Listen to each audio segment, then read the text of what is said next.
William Ruto made a visit to Kisii, where he said that he's going to cross over the year at Kisii State Lodge. Of course, he made it there, and so many leaders were present.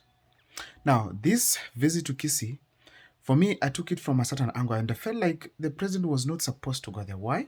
The projects that he launched when he was there last time, none of them is ongoing. Not even one. All the projects that he launched, all of them stalled. One of them is the Keroka Hospital, where he went and launched it. It was complete in terms of construction, but nothing was inside there, especially the equipment.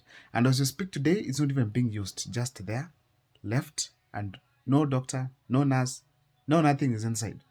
Now, look at the houses that he launched in Kisii, not once, but twice. The ones in Nyanchwa and the ones towards Ogembo. All those houses stalled. So as we speak, all those houses are stalled. And that means that President coming to Kisii is not significant in any way, because not the development projects are coming, and not even good things are coming for the people of Kisii. So therefore, from where I stand as an individual, I felt like he was not supposed to come to Kisii. But however, his visit was significant in its own way. Why do I say so? I was now keen to observe and check how many leaders are present in this event, and what are they going to do there. First of all, I saw all the UDA members of parliament were present, of course, as usual. But now I wanted to see the ODM members, particularly Senator Richard Onyonka and, of course, Simba Arati. And these two gentlemen were missing in action. First of all, let me start with Senator Onyonka. Senator Onyonka has been a very vocal gentleman against the government's way of leadership. And I want to say he's one of the most informed senators we have in the country, who speak the truth as far as the leadership and the operations of government are concerned. You saw what he did during Adani time, and he has subsequently been talking about some of these things that are being done in government that are not good for the people of Kenya. Now, Senator Onyonka has been going against the ODM wave, which has been supporting the government, whether they do wrong or right. So Senator Onyonka decided to avoid, and actually ODM Raila Amolo Odinga himself abandoned him, even when he was talking about the ODM, the Adani deal, and later on, that is how he found himself becoming what? His voice becoming useless, because Raila Amolo Odinga came on and supported Adani as Onyonka was opposing it. But the fact is that Adani eventually was thrown out by William Ruto, and of course, after the US intelligence showed that Adani deal were corrupt.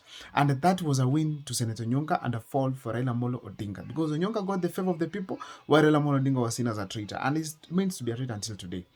So another thing I observed there is that Onyonka wants to remain on the right side of the books, because as we speak today, Onyonka decided to side with the people who have been abducted. What is there to celebrate when the people, the young men and women of this country have been abducted? There's nothing.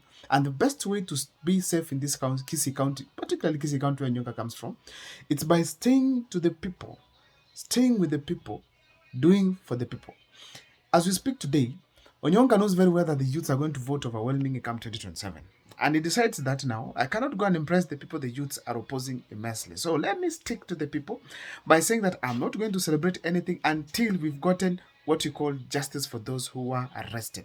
And Onyonka is doing the right thing, and that's what we call for. So therefore, let Onyonka not to lose track. Let him not go to Raila Amolo Odinga. Let him stay where he is. Keep doing it, because that is what you need from this leadership. Onyonka served in all other, I think the last 3 or 4 parliaments, and probably borrowed some of these tips from the previous parliaments. No, these ones are Uhuru Kenyatta and William Ruto. These ones have been terrible.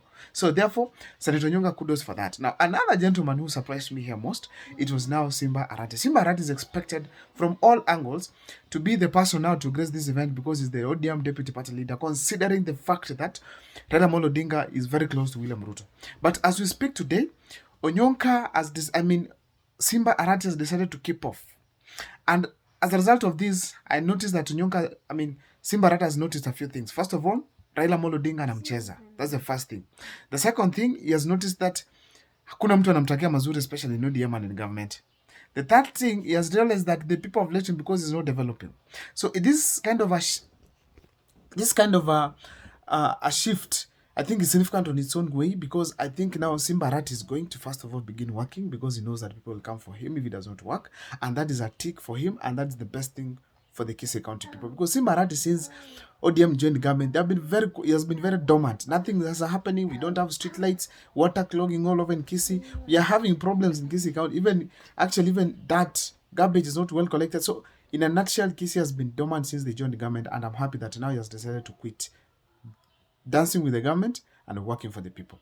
Another thing I feel here closely is that Simba Arati's ambitions be cut down completely by Raila Amolo Odinga, especially considering that it was not even in his favorite to become the chairperson of ODM party and neither the deputy party leader of ODM.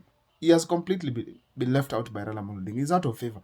So that means very well that he has to go back to the people and gain the power because Simba Arati's name is all over the Gusii region. In fact, I'm telling you this. If there's a person who can unite Kisii County and Nyamira, it is Simba Arati. He has the political strength and name. The only thing he needs to do is to develop Kisii County because right now, as we speak, he's not doing anything. People are considering Mungwai to be better than him. So if Simba Arati decides to work, then stays with the people, probably this is a Nyachai in the making. Therefore, kudos to Simba Arati for what he did, and I want to urge him to keep doing that.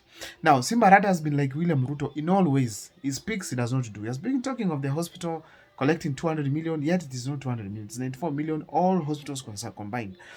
And even if he collects 200 million, where does he take the money? Because there are no drugs in the hospital. These are tangible questions that Kenyans, particularly from the Kisii County, are asking. We had a CT scan that was not working for almost a month, and Simba Arati was present as the governor. Then he keeps on talking the hospital makes 200 million. Where did the money go if the CT scan was not made at that time? Therefore, because I was in the hospital, let me tell you a story here. I went there to see my sister who works there, and then in the process, I realized, wait, a boda person came injured, and then after a few minutes, he was put back in the car to be taken somewhere else. Then I asked, why are you people taking this border? Why are you taking him away from the hospital where he's come to get help? Then I realized that the CT scan was not working, so we had to go to another hospital for the CT scan and then come back to be treated. So unfortunate. And again, after that, he has to go out to go and get medication. Where does a boda man get 10,000 at that time? Where do they get the money to get these medications? For heaven's sake, from where I stand, I strongly feel that Simba Arati, it is now time for him to work and serve for the people of Kisii. Now, most importantly, probably Onyonka and Simba Arati are going to reunite. These people, if they reunite, that means that they are going to take back the gubernatorial seat and the senatorial seat.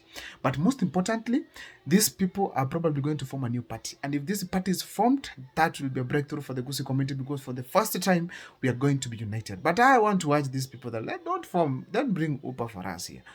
UPA has been represented by Nyaribo and Nyaribo is not performing. And that is why we don't want him to be the governor of Nyamira County. And we cannot get any directions from him because it's not working. So therefore, the people of Kisii County, please come together and follow those leaders who are on the right path.